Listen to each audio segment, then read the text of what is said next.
আসসালামু আলাইকুম সবাইকে। আশা করি সবাই ভালো আছেন। আমার নতুন ব্লগে আপনাদেরকে আরও একবার সবাইকে স্বাগতম।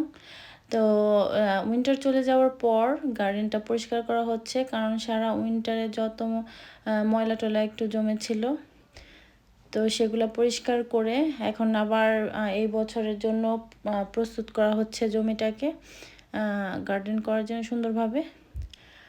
আর হচ্ছে যত ময়লা আবর্জনা আছে এগুলো সব গার্বেজ করে দেওয়া হবে। তো এখন এখানে দেখতে পাচ্ছেন আলু বোনা হচ্ছে, মানে কিছু কিছু সবজি এখন বুনে ফেলা হবে, যেগুলো হচ্ছে এখন আলু, এগুলো আলু বোনার জন্য এগুলো এভাবেই করা হয়েছে।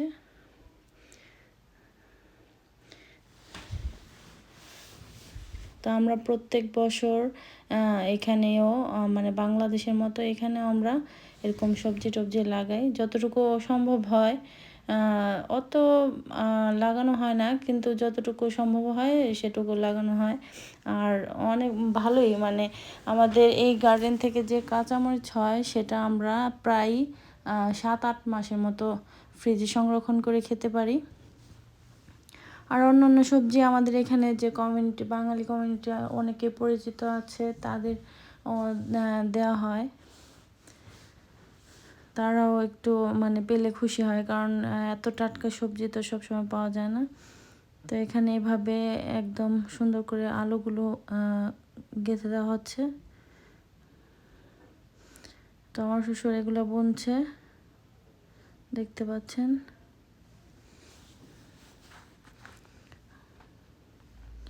আমরা শুধু আলু না, আরও অনেক কিছুই লাগাবো, কিন্তু আলুটাই সবার আগে লাগাই। এটা হতে মানে অনেকটাই টাইম লাগে। তো অন্যদিকে আমি আপনাদেরকে একটু আমার আপেল গাছটা দেখিয়ে দিচ্ছি। আপেলের মানে ফুল আর পাতা একসঙ্গেই একদম গাছে চলে এসেছে। এই গাছটা একদম যখন উইন্টার ছিল তখন মনে হতো যে গাছটা একদম মরা, কিন্তু দেখেন উইন্টার চলে যাওয়ার পরপরই গাছে পাতা এবং ফুল একসাথে মানে সুন্দরভাবে ফুটেছে। আর সব কিছু আস্তে আস্তে সবুজ হচ্ছে।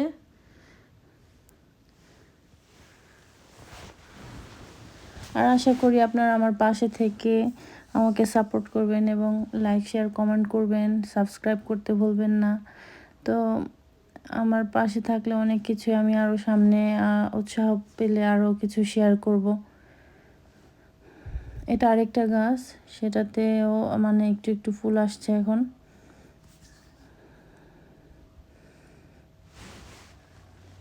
আমি আপনাদেরকে আরও কিছু গাছ এখন দেখিয়ে দেব, যেগুলো আমরা লাগাবো। এগুলো হচ্ছে টমেটো গাছ। এগুলো আগে ঘরেতে মানে এগুলো চারা তোলা হয়েছে। এখানে বেগুন গাছ রয়েছে। আর এগুলো হচ্ছে পুঁই শাক। এগুলো সব পুঁই শাকের চারা। এগুলা ঘরেই তৈরি করা হয়েছে। ঘরে বীজ ফেলে তারপরে এগুলা তৈরি করা হয়েছে। এখানে লেখাও আছে, দেখতে পাচ্ছেন কোনটা কী গাছ। এখানে মিষ্টি কুমড়া আছে, তারপরে ঝুঁকিনি গাছ আছে, তারপরে এমনি লাউ, আমাদের দেশি যে পানি লাউ সেটা আছে। এই যে ছোট্ট একটা ঘরের মতো, এখানে রাত হলে আবার শীত পড়ে, তার জন্য এটার মধ্যে আবার রাত্রে রেখে দিতে হয়। এখনও ভালোই শীত, তো আরেকটু শীত কমলে তারপরে মাটির মধ্যে এগুলো লাগানো হবে। এই যে এগুলো বক্সের মতো, এগুলো সবগুলোতে এরকম মাটি দিয়ে তারপর আমরা এখানে গাছ লাগাই বক্সের মতো করে।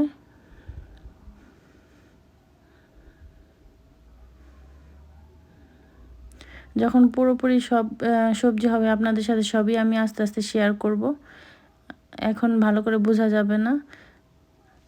এটা আরেকটা আপেল গাছ, এটার মধ্যে 3 ধরনের আপেল ধরে। একই গাছে 3 ধরনের আপেল এটার মধ্যে ধরে।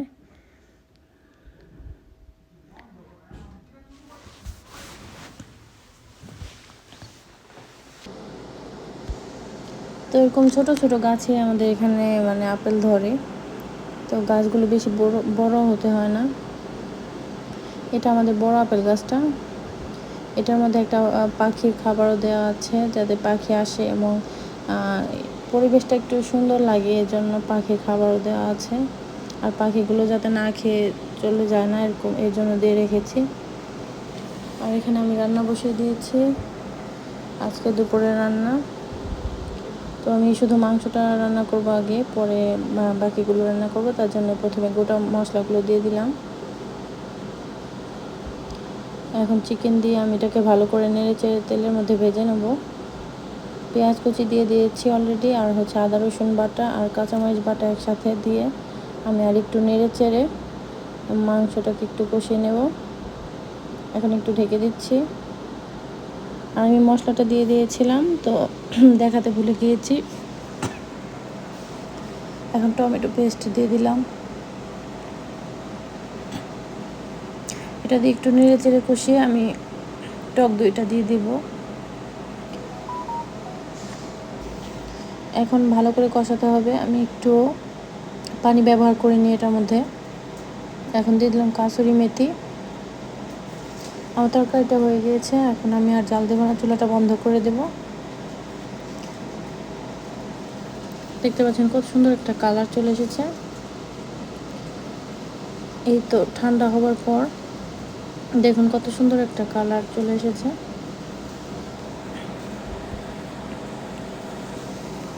আর আমি একটু বাইরে গিয়েছিলাম, তো এখন ফিরছি বাসায়। যদি ভালো লাগে আমার ব্লগ, তাহলে আমাকে অবশ্যই সাপোর্ট করবেন, আমার পাশে থাকবেন এবং আমার চ্যানেলটাকে সাবস্ক্রাইব করতে ভুলবেন না। এই যে আমি এটা পরের একটা ফুটেজ, আমি এটাকে অ্যাড করেছি আজকের ব্লগের সাথে। এটা ফুল অলরেডি ফুটে গিয়েছে অ্যাপেল গাছে, দেখতে পাচ্ছেন। সবাইকে দেখার জন্য